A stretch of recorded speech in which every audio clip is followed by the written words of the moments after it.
من القرآن کالبیت الخریب، جس کے سینے میں قرآن کا کوئی حصہ نہیں ہے، نہ الفاظ ہے نہ معانی ہے، تو سمجھ لیجئے وہ کھنڈر اور ویران ہے۔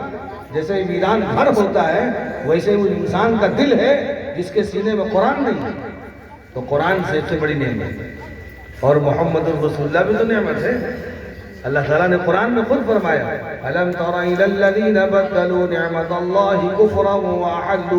وَأَحَلُّوا قَوْمَهُمْ دَارَ الْبَوَارِ، کیا آپ نے نہیں دیکھا ان لوگوں کو جنہوں نے اللہ کی نعمت کو کفر سے بدل ڈالا؟ نعمت اللہ، بخاری شریف میں تفسیر میں لکھا ہے اے محمد رسول اللہ، یعنی اللہ کے رسول کی ذات گرامی کو بھی نعمت قرار دیا۔ تو اس نعمت کا جن لوگوں نے انکار کر دیا، اس میں انکار کرنے والے ابو جہل، ابو لہب، عاص بن وائل جیسے بدترین لوگ پیدا ہو گئے، اور جنہوں نے اس نعمت کی قدر کیا وہ ابو بکر، عمر، عثمان و علی اور صحابہ کی جماعت بن گئی۔ لہذا جو اللہ کی نعمت کی قدر کرے گا وہ دنیا میں بھی نعمتوں سے نوازا جائے گا، اور آخرت میں نعمائے جنت کی نعمتوں سے نوازا جائے گا۔ اس لیے جس کے سینے میں قرآن جیسی عظیم نعمت داخل ہو گئی، اس کے سینے میں جہنم کی آگ نہیں پہنچ سکتی۔ ثم أورثنا الكتاب الذين اصطفينا من عبادنا فمنهم ظالم لنفسه ومنهم مقتصد ومنهم سابق بالخيرات ذلك هو الفضل الكبير۔ جنات عدن، ذالک الفضل الکبیر کی تفسیر ہے جنات عدن، جس کے سینے میں اللہ نے قرآن محفوظ کر دیا، جس کو اللہ نے اپنی کتاب کا وارث بنایا ہے، چاہے الفاظ کا وارث بنایا چاہے معانی کا وارث بنایا، جس کے سینے میں اللہ نے محفوظ کر دیا، اس سے بڑا کوئی انسان نہیں، اور اللہ نے اس کے لیے فضل کبیر اور بڑی کامیابی کا اعلان کر دیا، بڑے فضل کا، وہ جنت ہے۔ اس لیے یہ جنتی لوگ ہیں۔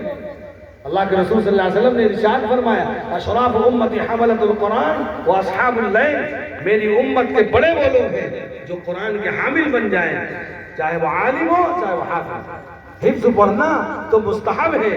اور دین سیکھنا فرض عین ہے، اس کے معانی اور اس کے احکام کو سیکھنا فرض عین ہے، لیکن عام طور سے لوگ حافظ بنا کے چھوڑ دیتے ہیں، مستحب کے عمل تیزی سے کرتے ہیں، لیکن عالم بنانے کے لیے جو ضروری ہے اس کی طرف توجہ نہیں ہے۔ اس لیے میری ماں بہنیں یہ نیت کریں کہ انشاءاللہ میں نے اپنے بچے کو حافظ بنایا، عالم اور مفتی اور علم حدیث کا ماہر مفسر بنایا۔ ہو سکتا ہے جوگا پور والے نیت کر لیں، کریں گے نہیں؟ جو ضروری ہے، آج امت کا بہت بڑا طبقہ ایسا ہے جو مفسر پیدا نہیں کر رہا ہے، جو محدث پیدا نہیں کر رہا ہے، ڈاکٹر، انجینئر، لائر، وکیل، دنیا کے سارے علوم کے ماہر پیدا کی جا رہے ہیں، جو فرض کفایہ کے طور پر ہے، جو ضرورت زندگی کا علم ہے اور جو مقصد زندگی کا علم ہے، جو قرآن اور حدیث ہے، یعنی دنیا میں بھی کامیابی آخرت میں کامیابی، اس علم کی طرف توجہ ہٹتی جا رہی ہے۔ افسوس ان ماؤں پر جن ماؤں نے تمناؤں سے اولاد کو ڈالا۔ ایک بچہ پیدا ہوتا ہے بڑی محنت کے ساتھ، لیکن جب بچہ بڑا ہوتا ہے تو انگریز کے حوالے کر دیا جاتا ہے، اس کو بابو بنایا جاتا ہے، اس کو جنٹل مین بنایا جاتا ہے، نہ اس کی شکل صحیح، نہ اس کی صورت صحیح، نہ اس کا لباس